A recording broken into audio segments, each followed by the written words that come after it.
বাজ মামা, ওই মানুষ ধরেছে তাই তো করে, কিন্তু সোজা বিধির বন্ধ ভেঙে দেয়। বলছে মা তুমি 130 বছর বাঁচবা। পরে তার তুই কি কোষ শরীর যাবা? মা আমি তার বলে গেলাম 130 লাগে তুমি মরবা না। তারপরে আর একটা কথা, মা কি তোমার তো চলবে নাই না? বলে না। বয়স কত হয়েছে? বলছে 70। মা তুমি তো জানো না, সামনের বছর আমার দাদু ভাই হবে। মানুষ ধরেছে সেই বুড়ির পেটে সল হল, তার নাম অনন্ত পাগল। তাই ওই মানুষ যদি না ধরে, সেই মানুষের কথায় কাজ হয়। মুখ দিয়ে আমার তারক যা করি সেটাই বলছে।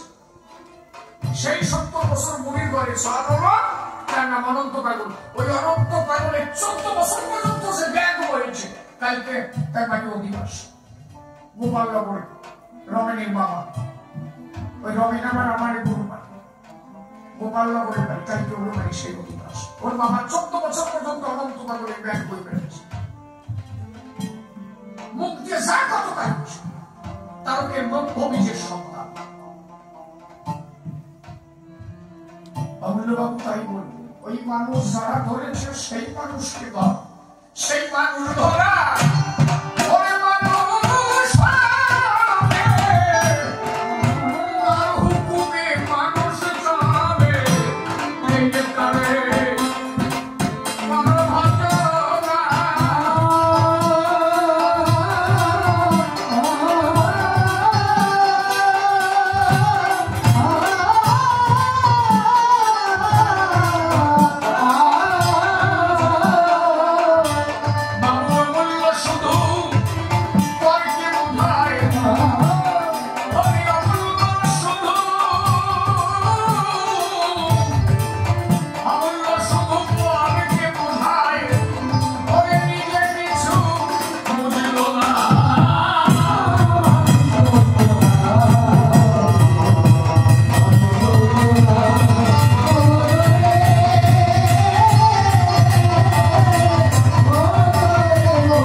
কবিগান সংবাদ তলে কাছে কিংবা আছেন দূরে, প্রত্যেকের শ্রী চরণে ভক্তি পূর্ণ প্রণাম জানাই। যে বাড়িতে কবিগান লাগি মনি সংস্থান, আমার পক্ষে এই দ্বিতীয়বার পদার্পণ। আমি প্রথমবারে এসেছিলাম এই আসরে, দ্বিতীয়বারে আমার দিয়েছি দর্শন। বাবাজিরা ভালোবাসে তাই তো ডাকে, তাদের বাসে তাদের আশা আসে, এসে ধর্ম সবাই দিয়েছি দর্শন। প্রণমী তারকের পায়ে ভূমিকায় হচ্ছে সবাই গান। দাঁড়িয়ে বলি সভা তলে বসে শোনেনি জ্ঞানী দলে, একদিকে সদানন্দ ব্রহ্মচারী আর একদিকে মহানন্দ একজন। বাবাজিরা হাঁটা দাও কি কারণ? ও ঠিক আছে, তাড়াতাড়ি সেরে সেরে এসে বছরে কি করবে। মূলত তো তার নয়, বহু সময় বসে আছে, তুই তো সাপ দেয়, বয়স হয়ে গেছে, হাইসে পড়ো কেন, হাইসে পড়ো। ওই জন্য ধরে রাখতে যে আমি মালদায় কত বেজার করছিলাম জানিস, এক মুড়ি হলো মাটা বেশি ধরে রাখছি, সব সত্যি পারে নাই, ওই জায়গায় বসেই সোনা সারিয়ে দিচ্ছে। জল লাগিয়ে যাচ্ছে, এক বুড়ো ভাষা দিচ্ছে, ওই বুড়ো কাছে কোন জ্ঞান বন্ধু 27 করবো না, কেন তাহলে আমার ভাষা দিয়েছে কেন? ওই বুড়ি কাছে উঠতে চাইছে, উঠতে চাই দেখা কি হয়ে যাবে, ঝাড়িয়ে বেশি যায়। এই জন্য চরণ ধরে করি মানা, যদি চাকু দেয় আপনারা জায়গায় বসে ঝাড়াঝাড়ি না করে বাইরে যাইয়ে যাবেন নাকি, আসন নষ্ট করবেন না। তাহলে দাঁড়িয়ে বলি সভা তলে বসে শোনে জ্ঞানী দলে, যেভাবে প্রশ্ন তোলে ধর্ম সবার গায়ে। এই বার্তার জবাব দিতে বাসনা আছে জিতে, সঙ্গী সাথে বসে বসে আপন নাম করিবেন সবাই। বাবা রিমাফটা আর একটু কমলে একটু বেশি হয়। নাম ভূমিকা যেভাবে তোলে ধর্ম সভা স্থান।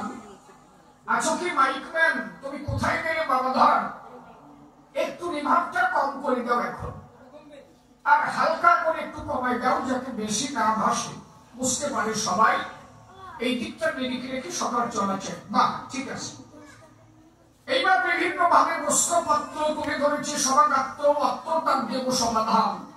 আপনারা রাখবেন নিরিখ, দেখবেন ঠিক আমার প্রত্যেকটা কথা কিন্তু ছন্দযুক্ত, ছন্দ পতন হয় না কখন। এগুলো আমাদের মুখস্থ না, আমরা বাড়ি থেকে পকেটে করে আনি না। আসলে যখন দাঁড়াই এই 4 কুটির ভিতরে, যখন দাঁড়াই আসলে গুরু কৃপা হলে পরে ভক্তদের আশীর্বাদ পেয়ে তখন এই ছন্দ বেরিয়ে যায়।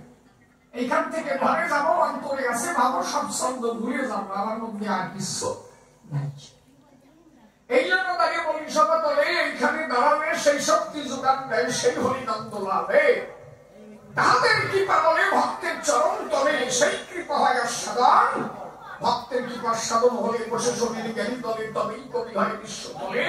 আপনারা সেই ভক্ত আশীর্বাদ করবে। এই বার্তার প্রশ্নপত্র তুলে ধরেছে সমাগার্থ। অত্যতার দেব সমাধান। আমি আর শিশির নাই, দাঁড়িয়ে বলি সবার ঠাই। এখন আচার্য মহানন্দ হলদার হয়ে দাঁড়াইছি ধর্ম সভা। এই মহানন্দের ভূমিকাতে জবাব দিতে হবে এই সভাতে। উনিও কিন্তু সামান্য মানুষ নয়। প্রশাসনের নারী নরে যিনি শ্রী শ্রী গুরুচাঁদ চরিত লিপিবদ্ধ করেছেন চরাচরে। গুরুচাঁদ চরিত গ্রন্থ যার দ্বারা লিপিবদ্ধ হয়েছে গলায়। বাড়িটার কোন জায়গায় দাঁড়িয়ে বলি সবার ঠাই পলাশির কাছাকাছি বিভাগ। প্রশাসনের জ্ঞানীজন এই আচার্যদেব আমাদের কাছাকাছি আসতো এক সময়।